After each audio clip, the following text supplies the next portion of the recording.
Good morning. Namaste. My appeal to the Prime Minister of India. Mr. Prime Minister,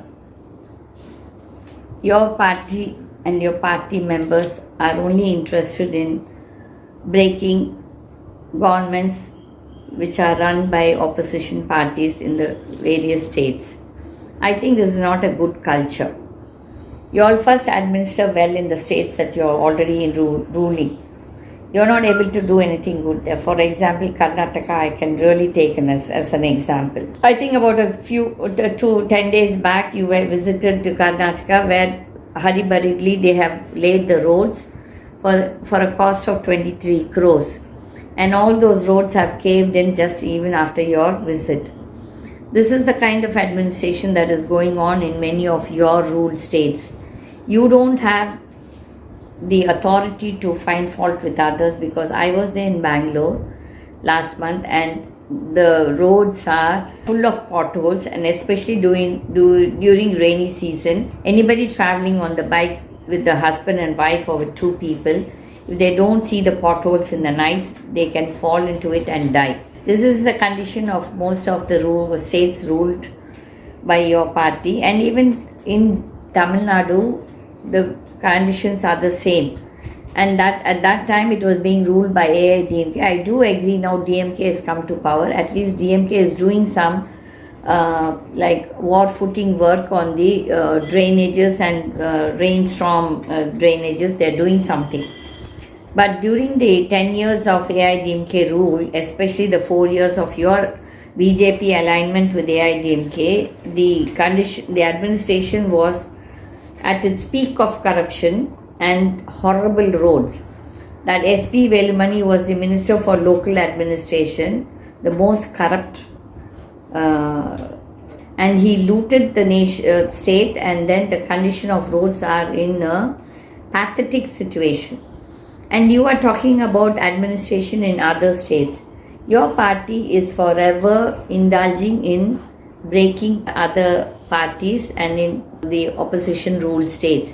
It's not good. It's not a healthy trend. You people are full of arrogance, which is not good for the country on the whole. Mr. Prime Minister, the economy is in a mess. I am no supporter of the Congress party. I am no admirer of Mr. Manmohan Singh or even P. Chidambaram. But this morning I was watching a video of P. Chidambaram's speech on the state of the economy in the country, where I fully agree with him, and for the first time that I fully agree with him, that he was talking sense, where he was telling about the GST. He called it the Gabbar Singh tax, which I also fully agree with them, though it was Rahul Gandhi who said that. I am no admirer of Rahul, but when they say something sensible, I support whoever talks sense. The GST is a big messy tax. You told in July 2017, I remember the midnight when you all announced the GST, you said good and simple tax. It's not a good and it's definitely not a simple tax. It is the most complicated nonsense. It's not a tax, it's a nonsense tax. It is the blood sucker. It is sucking the blood of the common man. Forget the rich. I am not bothered about the rich. See, there was one person who asked this question, by which I have been always talking. A guy who buys scooter also is 28% GST. Guy who buys the Benz car also, it's 28%.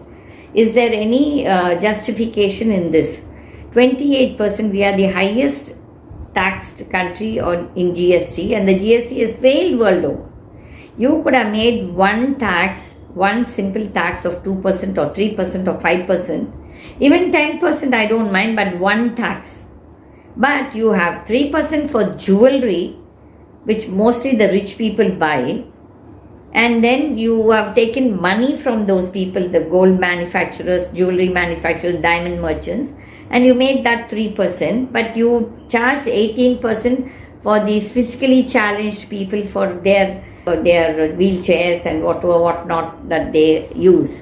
So this shows how humanitarian your party is, and you yourself.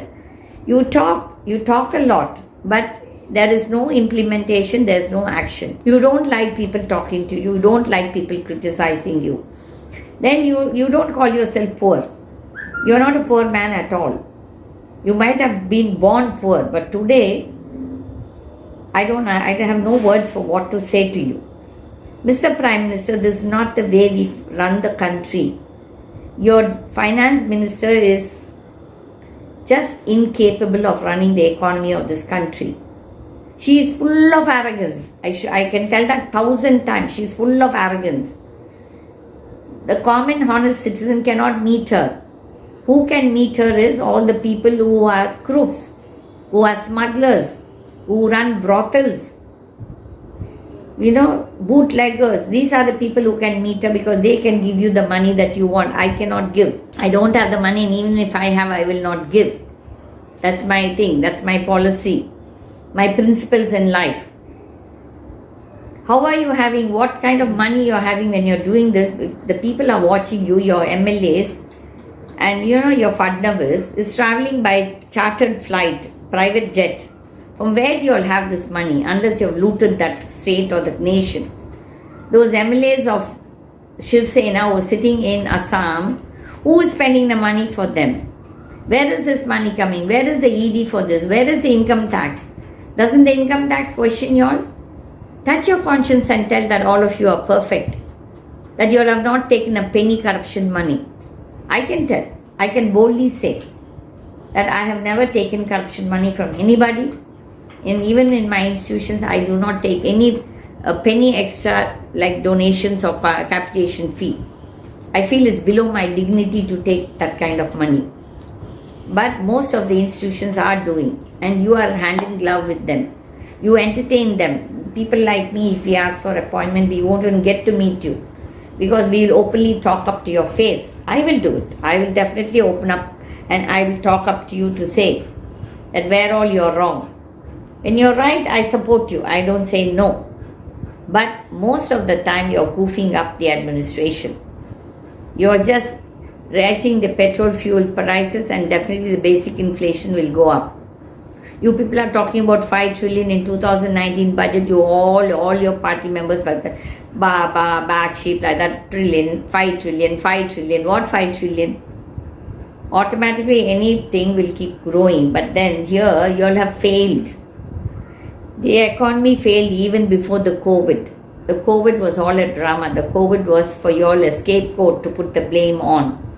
Mr. Prime Minister, I'm sure you do have a conscience.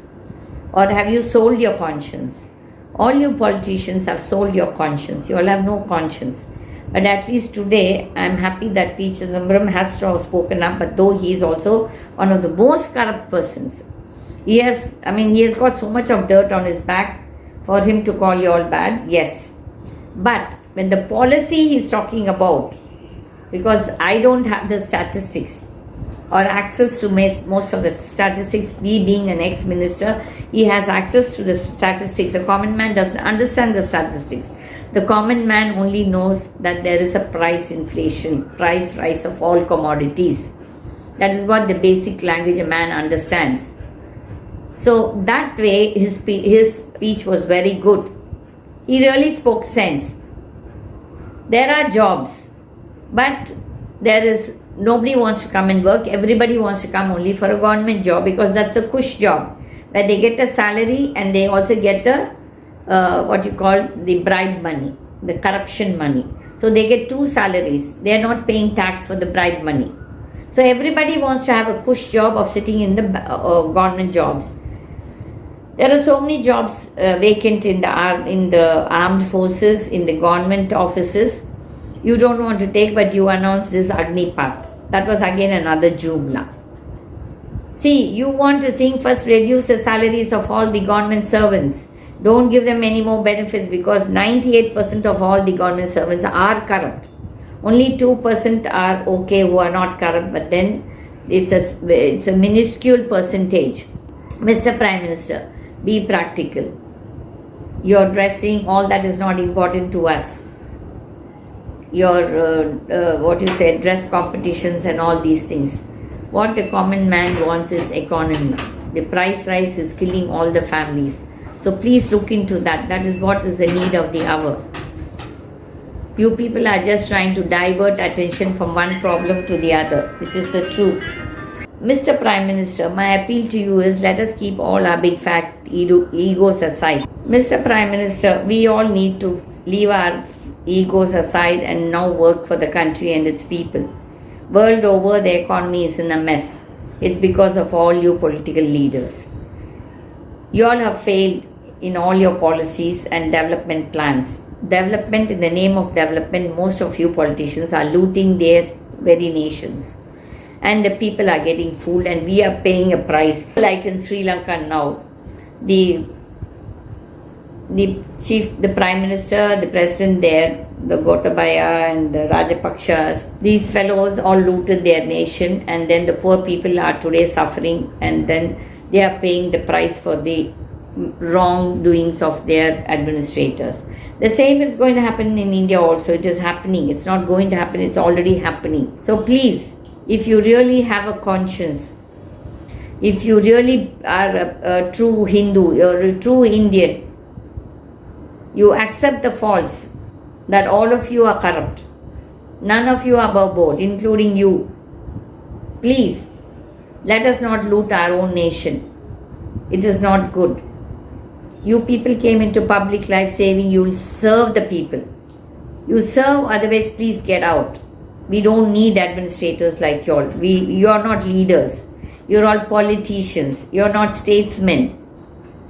Please, for heaven's sake, I'll pray to that God of mine that they should destroy all you corrupt politicians.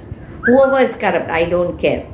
They all should be destroyed. This country and its people does not need corrupt politicians and corrupt bureaucrats, corrupt administrators. Thank you. From the Swatantra Party and GITA TV.